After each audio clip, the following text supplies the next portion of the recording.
Imagine you wake up in a world that is not yours. The sky above you is not the same sky you know. It is wider, heavier, charged with a kind of electricity that makes the hair on your arms rise without warning. The ground beneath your feet is not the ground you walk on every day. It is older, harder. It carries the weight of centuries that no book has fully recorded.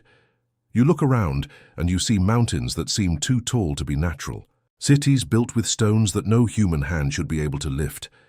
And in the distance, walking with the slow confidence of a being that knows it cannot be stopped, you see a figure.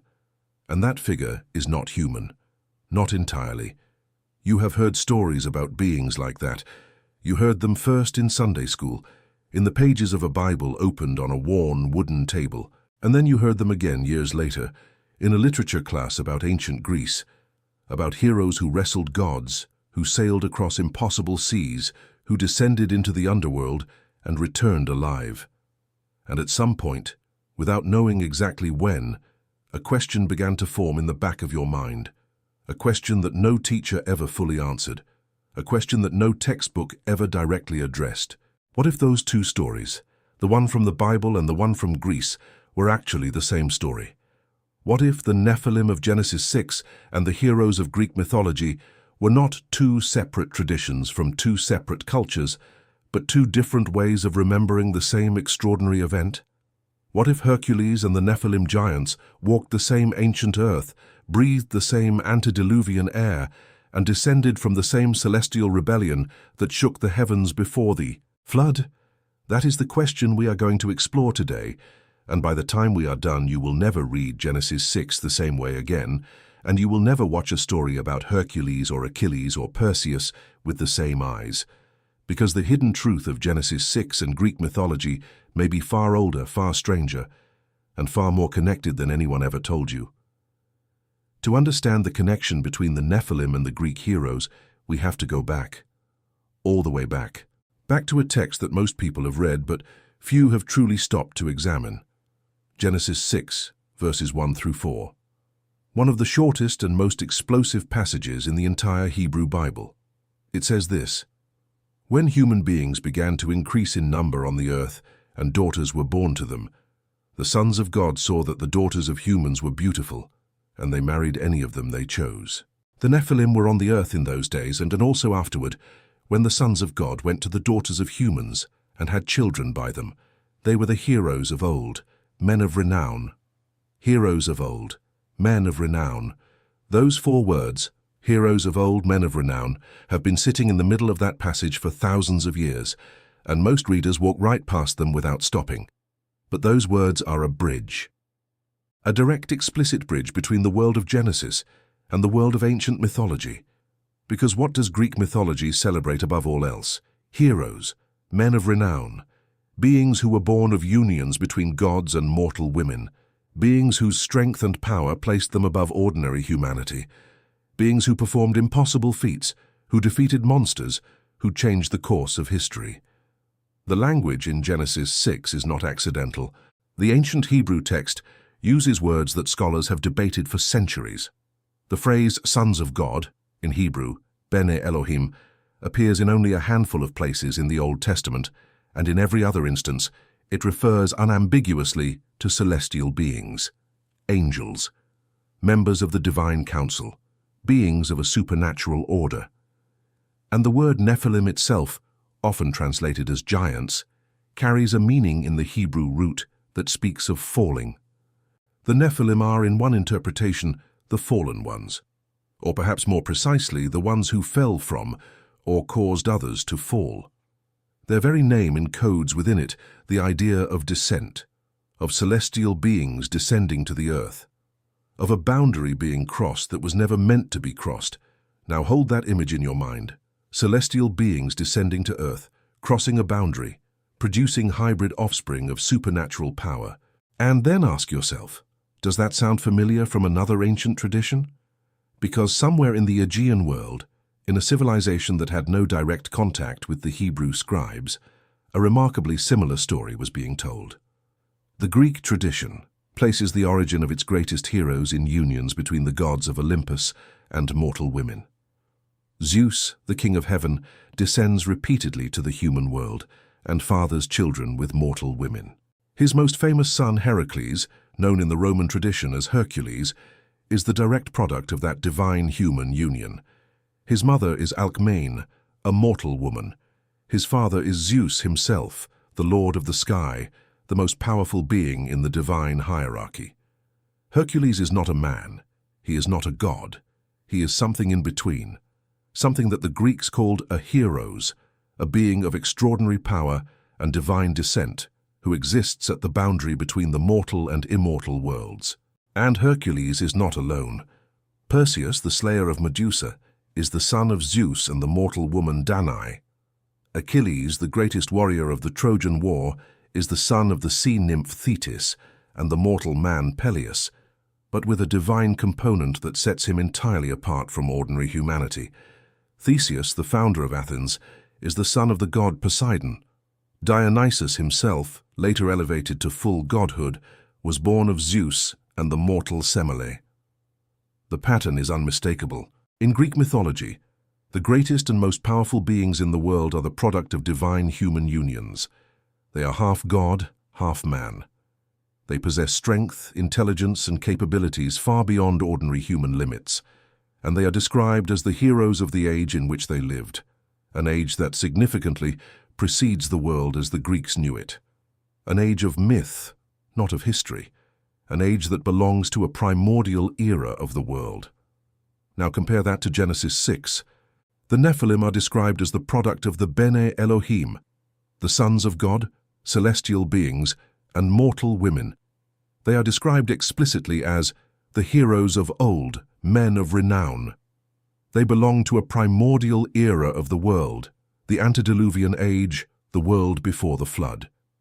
An age that, like the Greek age of heroes, is separated from the present world by a catastrophic event that effectively ended it.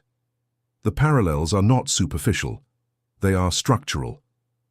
They describe the same phenomenon from two different cultural perspectives, using two different sets of names, but preserving the same essential memory, that there was once an age when the boundary between the divine and the human was crossed, and that crossing produced beings of extraordinary power who dominated the world until something brought that age to an end.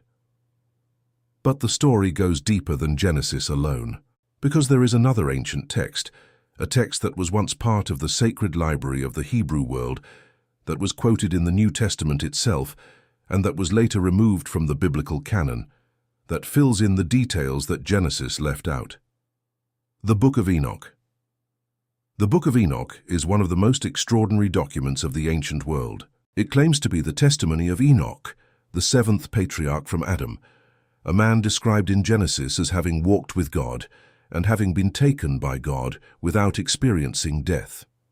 In the tradition that produced the Book of Enoch, this figure of Enoch was not merely a righteous man, he was a cosmic witness, a being who was granted access to the secret workings of the universe and who recorded what he saw for the generations that would come after. And what he saw, according to this text, was the rebellion of the Watchers. The Watchers, in Hebrew the Irin, are described in the Book of Enoch as a class of celestial beings assigned to observe and guard humanity. 200 of them, led by an angel named Shemihaza, looked down at the daughters of men from their station in the heavens and made a decision that would change the world forever. They made a pact among themselves. They swore an oath that they would descend together, that none would betray the others, and that they would take for themselves wives from among the daughters of men. And so they descended. The Book of Enoch records that they came down on a mountain called Ardis, on the summit of Mount Hermon, and there in that ancient place that still carries its Hebrew name, Hermon, from the word herem, meaning oath or curse, 200 celestial beings crossed the boundary between heaven and earth. The children they produced with mortal women grew to become giants. The Book of Enoch specifies their height in terms that defy ordinary imagination, beings of such enormous size that they consumed everything the human population could produce and then turned on humanity itself. They were violent, insatiable, and destructive. They were not merely large, they were a force of chaos on the earth. But the Watchers did not only produce giant offspring, they also brought knowledge, forbidden knowledge, Shemi-Hazza taught sorcery and the cutting of roots. Azazel taught humanity the making of weapons, the art of war, the secrets of metalworking. Other watchers taught astronomy, the reading of signs, the mixing of medicines, the secrets of the earth.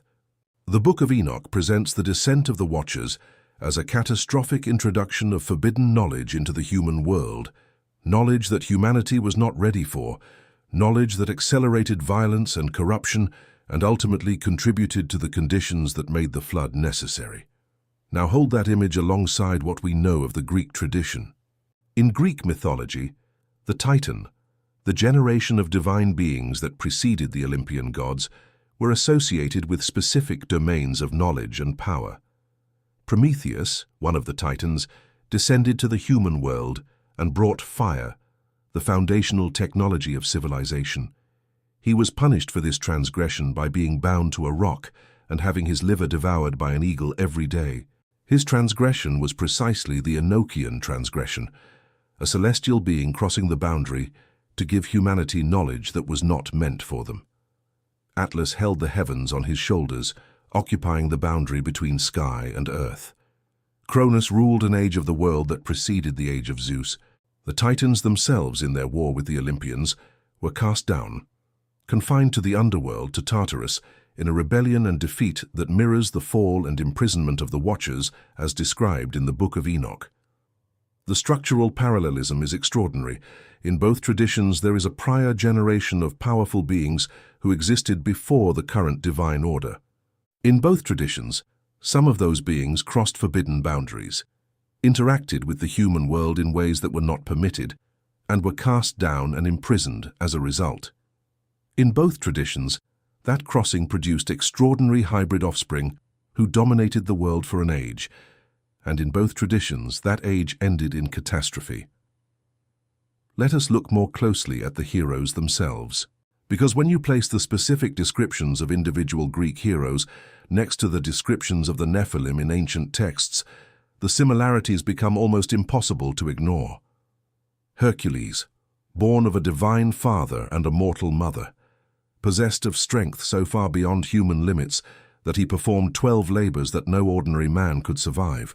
He killed the Nemean lion, whose hide was impenetrable to mortal weapons.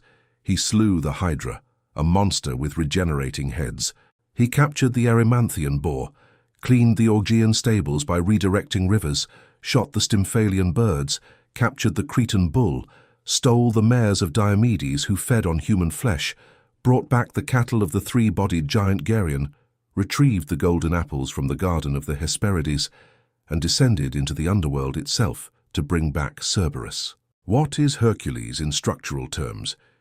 He is a being of superhuman strength, born of a union between a celestial deity and a mortal woman, who exists at the boundary between the divine and human worlds, who performs acts that are impossible for ordinary humanity, and who ultimately, after death, is transformed into a full divine being, ascending to Olympus to take his place among the gods. Now look at what the Book of Enoch says about the Nephilim. They are beings of superhuman size and strength. They are the product of unions between celestial beings and mortal women. They dominate the world around them with powers that exceed ordinary human capacity. And unlike ordinary humans, they have a dual nature, part celestial, part earthly, that gives them a connection to both worlds. The parallel is not just thematic, it is architectural.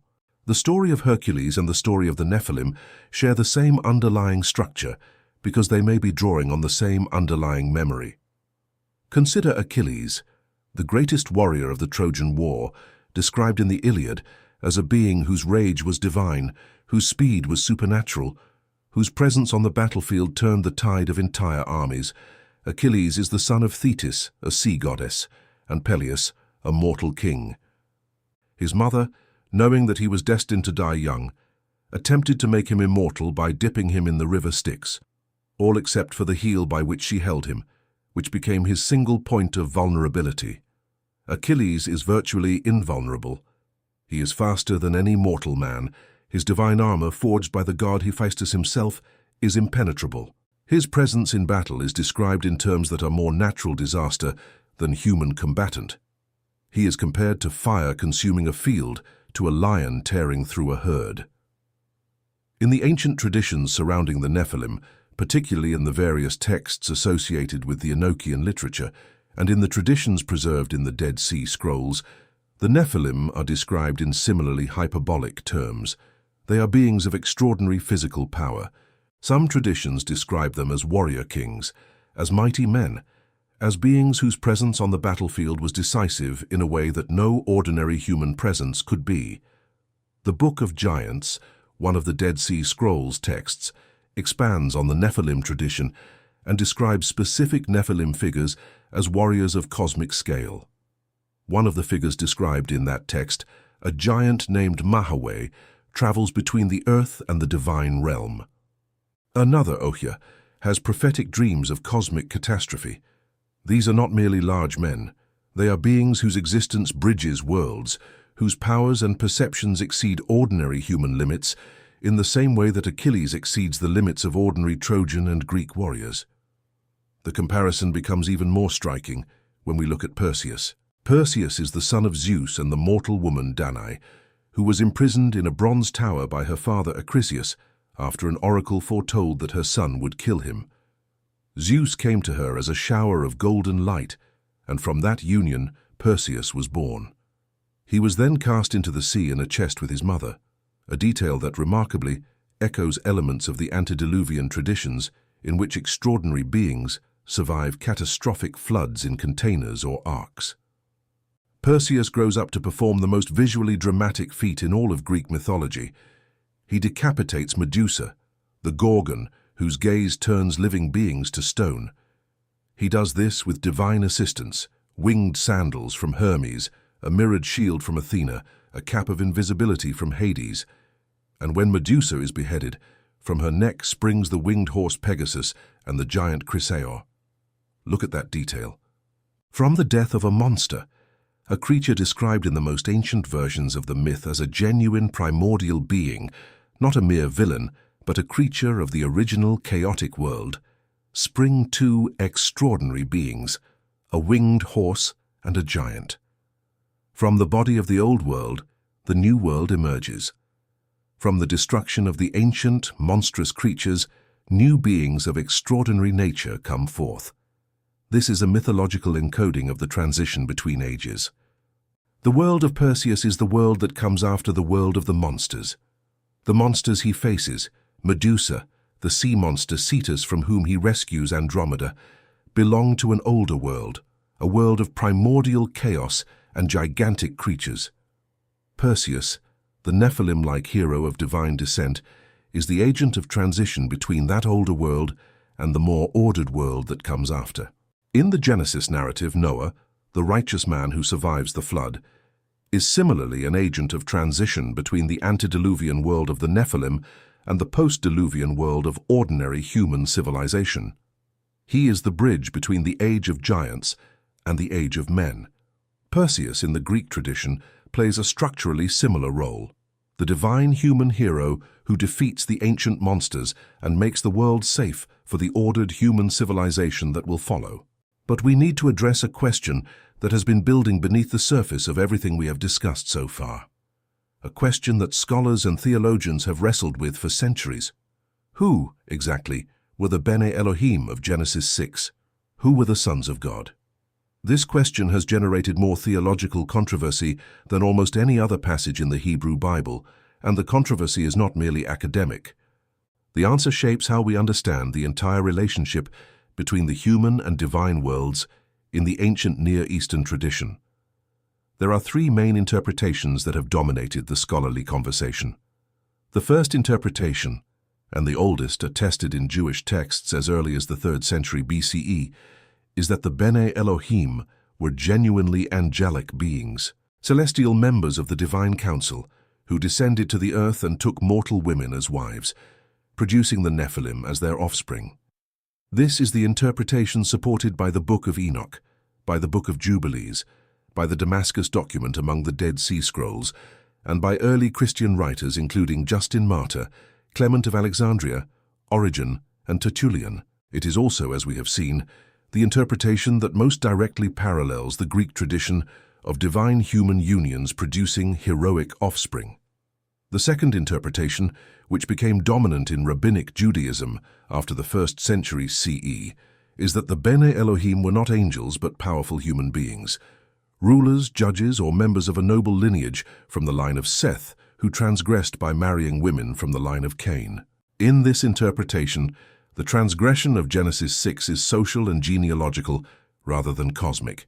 There are no descending angels, only human rulers abusing their power. The third interpretation attempts a middle ground. The Bene Elohim were divine or semi-divine beings, but their union with human women is to be understood symbolically or metaphorically rather than literally. What is striking, when we look at these three interpretations against the background of Greek mythology, is that only the first interpretation creates the parallel that makes structural sense. The second interpretation, the sons of Seth marrying daughters of Cain, produces no parallel with Greek mythology whatsoever. There is nothing in the Greek tradition about noble lineages intermarrying and producing heroes of renown. The Greek tradition is absolutely unambiguous about the divine paternity of its heroes. Zeus does not metaphorically descend to Danae. He descends. He is present. He fathers Perseus directly. And it is only when we read Genesis 6 through the lens of that first angelic interpretation that the parallel between the Hebrew and Greek traditions becomes visible in its full depth and significance. The question of the Nephilim's size deserves attention because it connects directly to one of the most persistent and widespread themes in ancient mythology, the tradition of giants. The word Nephilim in the Hebrew tradition has been connected to the concept of giants since the earliest translations. The Septuagint, the Greek translation of the Hebrew Bible produced in the 3rd century BCE, renders Nephilim as gigantes, literally giants. The tradition of Nephilim as giants is ancient, consistent and widespread. And the tradition of giants is not limited to the Hebrew world. It appears in virtually every major ancient culture. In the Greek tradition, the gigantes, the giants, were beings born from the blood of the castrated Uranus that fell on the earth. They were primordial beings of enormous size and power who waged war against the Olympian gods in an event called the Gigantomachy. The Titans themselves, the pre-Olympian divine generation, were often described in terms that emphasized their enormous size relative to ordinary beings.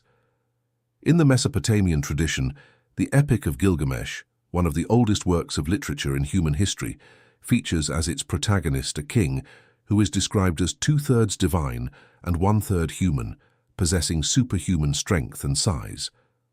Gilgamesh himself may be an echo of the Nephilim tradition, a being of divine-human mixture, a warrior of superhuman power, a figure who exists at the boundary between the mortal and divine worlds and who is explicitly associated with a primordial era of history that precedes the flood. Because the Epic of Gilgamesh includes a flood narrative, Utnapishtim, the Mesopotamian equivalent of Noah, survives a world-destroying flood in a great boat and is granted immortality by the gods. The structural parallel between the Gilgamesh flood and the Genesis flood has been recognized and studied for over a century. What has received less attention is the way in which the figure of Gilgamesh himself, this half-divine, superhuman king, parallels the figure of the Nephilim heroes described in Genesis 6. The ancient world seems to have been saturated with the memory of a primordial era, populated by beings of extraordinary size and power, beings of mixed divine and human nature, beings who dominated the world before a great flood that effectively ended their age. This memory appears in Hebrew texts, in Greek mythology, in Mesopotamian epic, in Sumerian king lists that describe antediluvian rulers with impossible lifespans, in Egyptian traditions of divine human hybrid beings, in the mythology of Canaan, of Ugarit, of ancient India. The sheer geographical and cultural breadth of this tradition suggests that it is not a borrowed story. It is not a case of one culture imitating another. It is a case of multiple independent cultures preserving in their own ways the memory of something that actually happened, something so significant that no human civilization that descended from the survivors of that primordial era could entirely forget it, even as the details were transformed by time and local tradition into the shapes of myth. Let us return now to a specific detail in the Book of Enoch that has received too little attention in the broader conversation about Nephilim and Greek heroes: the location of the descent. According to the Book of Enoch, the Watchers descended on the summit of Mount Hermon. The text even provides an etymology for the name. Hermon is said to derive from the oath, the herem, that the Watchers swore to each other before descending. The location is not incidental. Mount Hermon sits at the northern edge of the territory that the ancient Israelites considered the edge of the Promised Land, in the region that was historically associated with the kingdom of Bashan, which was itself associated in Israelite tradition with giant inhabitants. The king of Bashan at the time of the Israelite conquest was a figure named Og, and Og, according to the Hebrew text, was the last of the Rephaim, another name used in the Hebrew Bible for the giant beings associated with the Nephilim tradition. His bed, according to Deuteronomy, was made of iron and was approximately 4 meters long, suggesting a being of extraordinary physical size. Now here is what becomes significant when we look at this geography through the lens of the Greek tradition. Mount Hermon, at approximately 2,800 meters, is the highest mountain in the region between the Tigris-Euphrates Valley and the Nile. It is a mountain of enormous presence in the ancient Near Eastern landscape. It was considered a sacred mountain by multiple ancient cultures, Canaanite, Phoenician, Aramean, and sacred mountains in the ancient world were consistently associated with the dwelling places of the gods and the points of contact between the divine and human worlds. In the Greek tradition, the mountain of the gods is Olympus, but the pattern is the same: a mountain of extraordinary height and presence located at the edge of the human world, serving as the point of contact, the threshold between the divine and human realms. The gods of Olympus descend from their mountain to interact with humans. The Watchers of Enoch descend from the summit of Hermon to interact with humans. The threshold mythology, the idea that there are specific geographic points where the divine and human worlds meet, and that transgressions of divine-human boundaries are associated with those threshold points, is another structural element shared between the Genesis-Enoch tradition and the Greek tradition. There is another dimension to the Greek hero tradition that connects directly to the Nephilim narrative, and it is perhaps the most overlooked: the hero cults. In ancient Greek religion, the greatest heroes, Hercules, Achilles, Theseus, Ajax, and others, were not merely mythological figures. They were the objects of genuine religious veneration. Cults grew up around their tombs and relics. Temples were dedicated to them. Sacrifices were offered to them. They were considered to possess ongoing power and presence in the world, capable of affecting the lives of the living even after their deaths. This practice of hero cult is deeply distinctive in the ancient world. Most ancient cultures venerate the gods. Few consistently venerate hybrid beings who were neither fully divine nor fully human, but who possessed qualities of both. The Greek practice of hero cult is a systematic religious acknowledgement of a specific category of being, the being of mixed divine and human nature, whose power and presence in the world outlasts ordinary human death. This veneration of the hybrid being has a parallel in ancient Near Eastern tradition that connects directly to the Nephilim. The Rephaim, the term used in the Hebrew Bible for the giant beings associated with the post-flood descendants of the Nephilim, are also attested in Ugaritic texts as objects of veneration. The Ugaritic Rephaim texts describe rituals performed to invoke the presence and power of these extraordinary beings, who are described as ancient warriors of supernatural power who can be called upon from the realm of the dead. Both the Greek hero cults and the Ugaritic Rephaim cults represent the same underlying religious impulse: the acknowledgement of a category of being that is neither fully divine nor fully human, that possessed extraordinary power during its lifetime, and that retains a form of presence and influence even after death.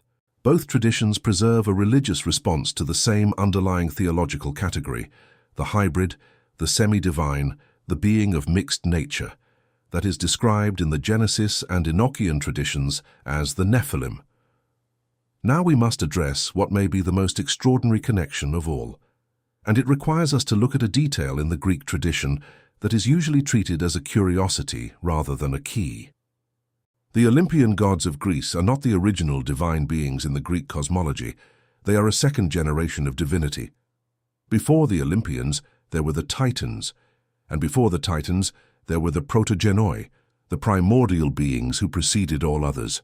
Chaos, Gaia, Uranus, Tartarus, Eros. The transition from the age of the Titans to the age of the Olympians was accomplished through war, the Titanomachy, in which Zeus and the Olympians defeated the Titans and imprisoned them in Tartarus. The Titans who were imprisoned in Tartarus are described as being confined in a deep, dark prison beneath the earth, bound in chains, unable to escape, waiting for a release that may never come. Now compare that to 2 Peter 2:4 in the New Testament. For if God did not spare angels when they sinned, but sent them to Tartarus, putting them in chains of darkness to be held for judgment. The Greek word used in the original text is tartarosis, to Tartarus. The author of 2 Peter, writing in Greek, used the Greek mythological concept of Tartarus to describe the imprisonment of the fallen angels. This is not coincidence. It is not merely a convenient metaphor borrowed from Greek culture for the benefit of Greek-speaking readers. It is a direct acknowledgement by a first-century writer deeply familiar with both Hebrew tradition and Greek culture that the two traditions were describing the same place, that the Tartarus of the Greeks, the deep imprisonment of the fallen Titans, and the prison of the fallen Watchers described in the Book of Enoch were the same concept.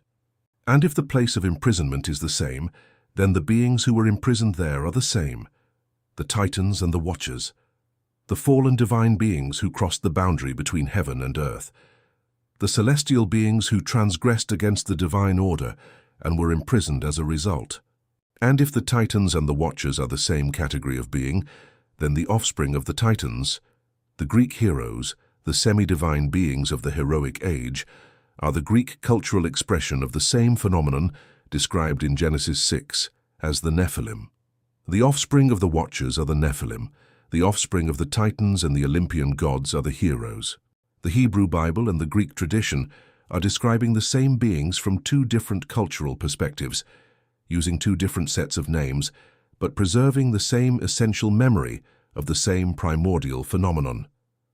We cannot leave this exploration without addressing the figure who stands at the intersection of these two traditions more directly than any other: the figure of Nimrod.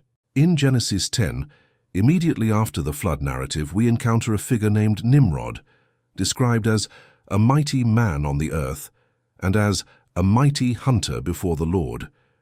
He is described as the founder of the first great post-diluvian empire, the cities of Babel, Erech, Akkad, and others in the land of Shinar.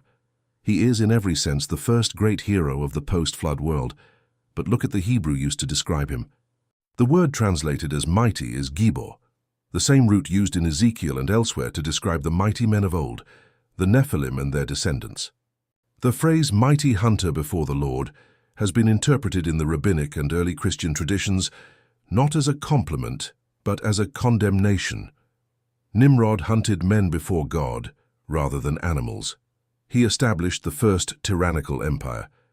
He was, in essence, a continuation of the Nephilim principle, the principle of hybrid divine-human power operating in defiance of the divine order into the post-flood world. The ancient Jewish historian Josephus, writing in the 1st century CE, describes Nimrod explicitly in terms that echo both the Nephilim tradition and the Greek heroic tradition.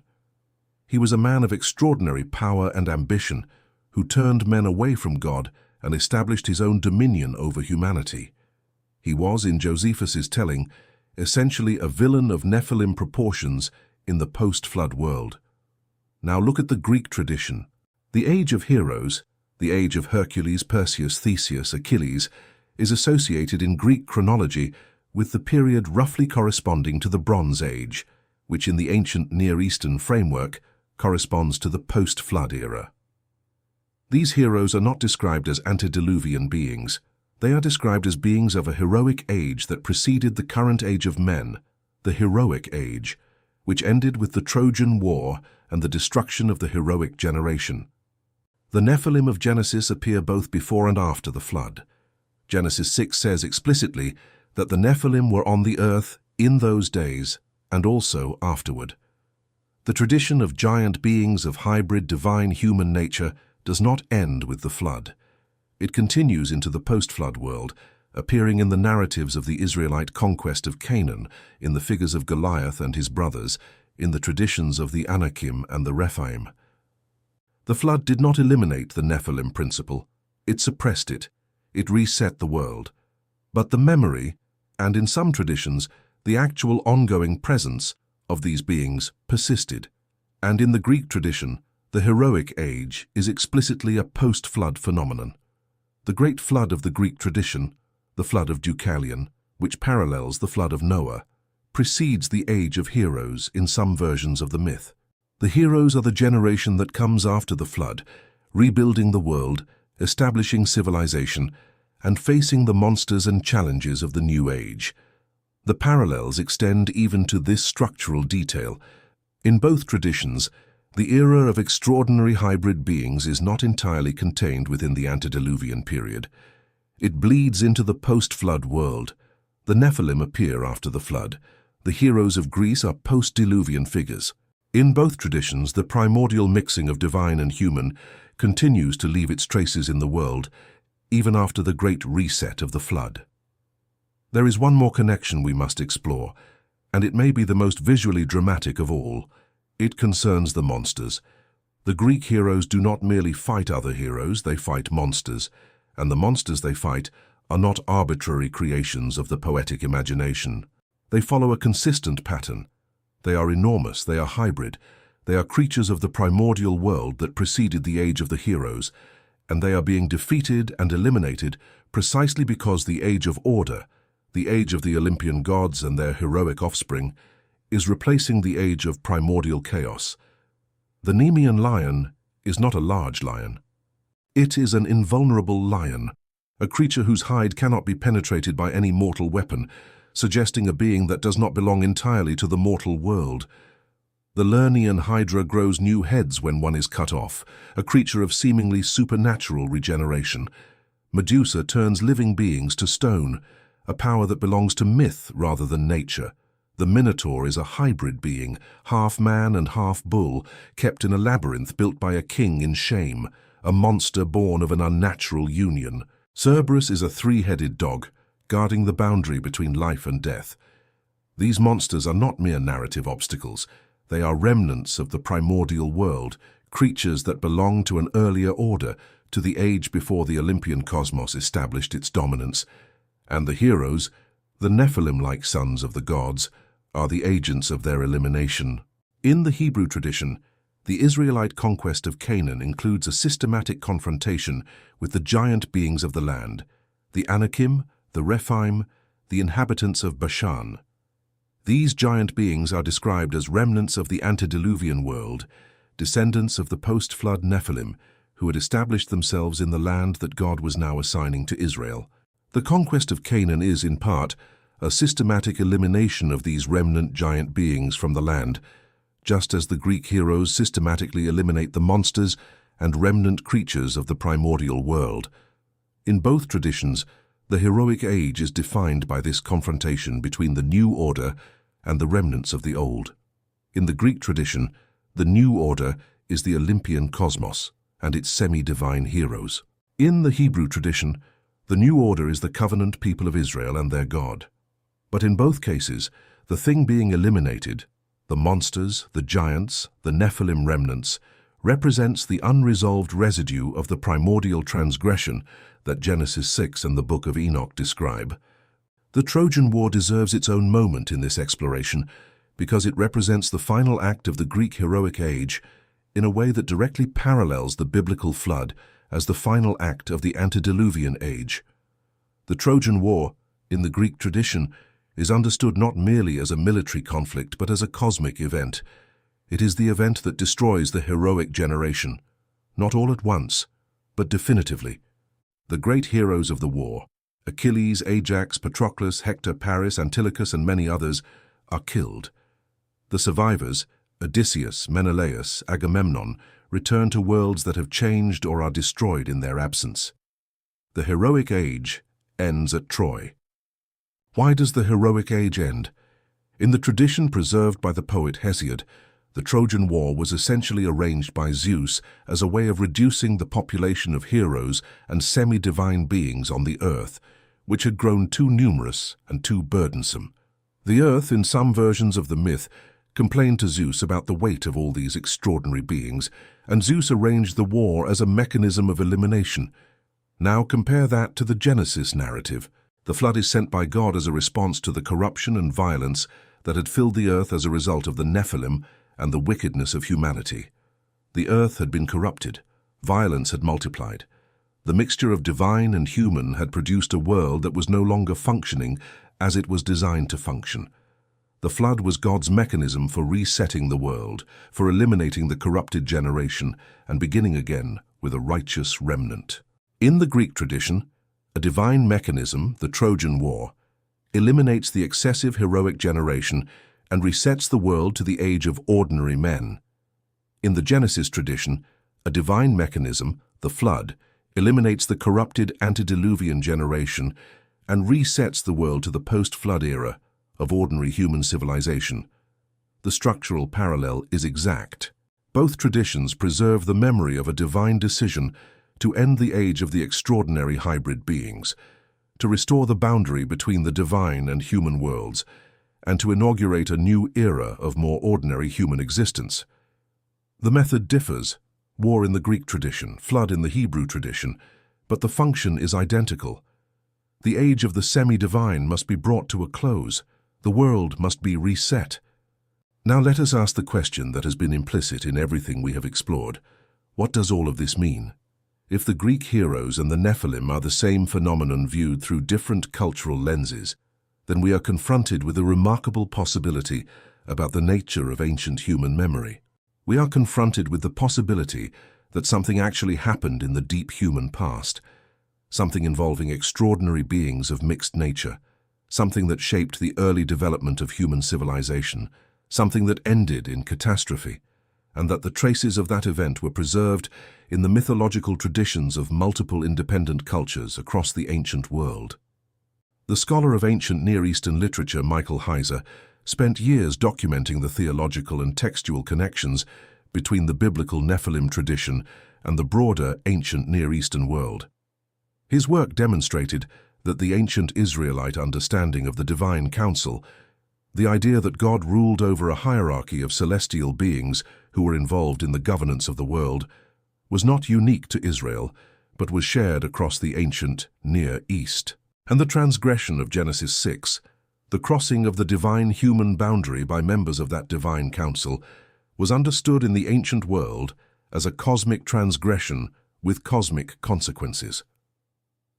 The scholar David Halperin, studying the early Jewish mystical tradition, traced the way in which the Enochian literature, the tradition of the fallen Watchers, became one of the foundational narratives of early Jewish and Christian mysticism.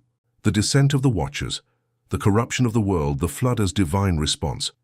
These were not understood in the ancient world as mere mythology. They were understood as historical theology, as an account of actual events that had shaped the structure of the world. And the Greek tradition, for all its distance from the Hebrew world, seems to be drawing from the same well. Not because the Greeks borrowed their mythology from the Hebrews, or the Hebrews from the Greeks, but because both traditions were drawing on a shared inheritance of human memory, a memory that was, in some form, the common property of all the civilizations that descended from the survivors of whatever catastrophic event the ancient world remembered as the flood. The question of whether the Greek heroes were actually Nephilim is not ultimately a question that can be answered with the certainty of a mathematical proof. The evidence we have is the evidence of structural parallel, mythological echo, and textual resonance. We cannot dig up the bones of Hercules and perform a DNA test. We cannot interview the author of Genesis 6 and ask what he meant by Bene Elohim. But what we can say, what the evidence compels us to say, is that the similarities between the Greek heroic tradition and the Nephilim tradition of Genesis 6 and the Book of Enoch are too deep, too structural, and too consistent to be dismissed as coincidence. Both traditions describe a primordial era when the boundary between the divine and human worlds was crossed. Both traditions describe the offspring of that crossing as beings of extraordinary power, far beyond ordinary human limits. Both traditions describe that era as ending in catastrophic divine intervention. Both traditions describe the elimination of those extraordinary beings as a necessary condition for the establishment of the world as we know it. And both traditions preserve a residual religious response to those beings, in the form of hero cults in Greece and in the form of the giant traditions in the Hebrew Bible, that acknowledges their ongoing significance even after their age has passed. The Nephilim and the Greek heroes may not be identical. The cultures that produced these traditions were separated by language, geography, and religious framework, but they appear to be drawing from the same deep memory. A memory of an age when the world was stranger and wilder, and more extraordinary than the world we inhabit now. An age when the sky touched the earth more directly. An age when the boundary between gods and men was not the fixed and impermeable wall it later became. The hidden truth of Genesis 6 and Greek mythology may be this, that somewhere in the deep human past, something happened that every civilization that descended from those early humans preserved in their sacred stories. That every culture, in its own way, told the story of the time when the sons of heaven came down to the daughters of earth, and the world was never the same again. And the story they told was true. The traditions we have explored today span thousands of years and thousands of miles. They were preserved in clay tablets in Mesopotamia, in papyrus scrolls in Alexandria, in the codices of the Dead Sea caves, in the oral traditions of the Greek world, and in the canonical texts of the Hebrew Bible. They survived the destruction of civilizations, the loss of languages, the burning of libraries. They survived because they were important, because the people who preserved them believed at some level that they were true, or at least that they pointed towards something true. The Book of Enoch was not included in the Hebrew Bible as we know it, but it was quoted in the New Testament. It was preserved in the Ethiopian Orthodox canon. Fragments of it were found among the Dead Sea Scrolls, suggesting that it was considered authoritative by at least some communities in ancient Judaism. Its tradition did not disappear. It went underground.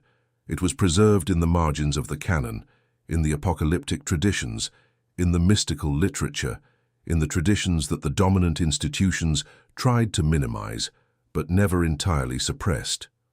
The Greek mythological tradition was declared to be mere fiction, mythology meaning in common usage something that is not true, by the intellectual tradition that followed the triumph of Christianity in the ancient world.